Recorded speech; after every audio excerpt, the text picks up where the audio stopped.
Hello friends, తోటకూర curry చేస్తున్నాను ఈరోజు.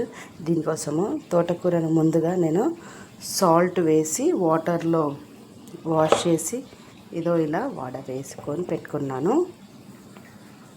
దీంట్లోకి ఒక 5-6 పచ్చిమిర్చి, ఉల్లిపాయ, టమాటాలు ఒక 2, ఒక వెల్లుల్లిగడ్డ తీసుకున్నాను. ఇప్పుడు ప్రాసెస్లోకి అయితే వెళ్ళిపోదామని. స్టవ్ పెట్టుకున్నాను, నూనె వేడెక్కింది.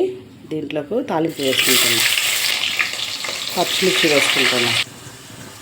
ఇంకొంచెం బ్రౌన్ కలర్ వచ్చే వరకు వేగనివ్వాలి. ఇప్పుడు ముందుగా కడిగి పెట్టుకున్న ఈ తోటకూర అంతా కూడా ఇందులో వేసేసుకుంటున్నాం.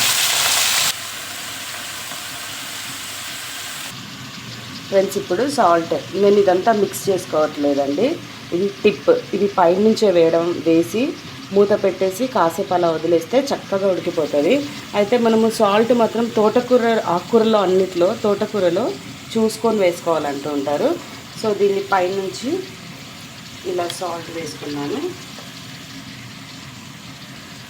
ముందుగానే కొంచెము పసుపు వేసుకున్నాను.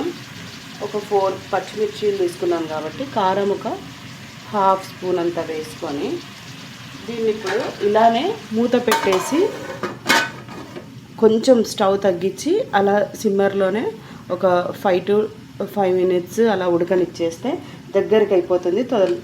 త్వరగా మగ్గిపోతుంది. ఫ్రెండ్స్, ఇది కాస్తంత దగ్గర పడింది చూడండి. చక్కగా మగ్గిపోయింది. ఇంకొంచెము ఆయిల్లోనే మగ్గనివ్వాలి. చక్కగా దగ్గర పడింది. ఇప్పుడు నేను ఇక్కడ త్వరగా ఉడికిపోతుంది. సన్నగా తరిగి పెట్టుకున్న టమాటా వేసుకుంటున్నా. టమాటా అంతా కూడా చక్కగా ఉడికిపోయింది. ఇప్పుడు ఇదంతా కూడా మొత్తము ఇదంతా టమాటా అంతా గుజ్జు కలిసిపోయేలాగా కిందకి మీదకి అంతా మిక్స్ చేసుకో. చక్కగా మగ్గిపోయిందండి. ఇప్పుడు నేను వెల్లుల్లిపాయని ఇలా కొన్ని 5-6 రెబ్బల్ని తీసి వేసుకుంటున్నాను.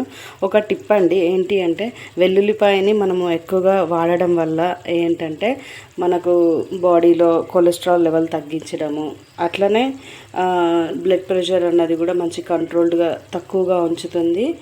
అలానే మంచి డైజెషన్లో కూడా చాలా బాగా ఉపయోగపడుతుంది. సో వెల్లుల్లిపాయని మనం ఇలా కూరల్లో అన్నిట్లో కూడా ఇలా పైనుంచి దంచి వేసుకుంటే చాలా మంచిది. గుడ్ ఫర్ హెల్త్ వెల్లుల్లిపాయ అన్నది.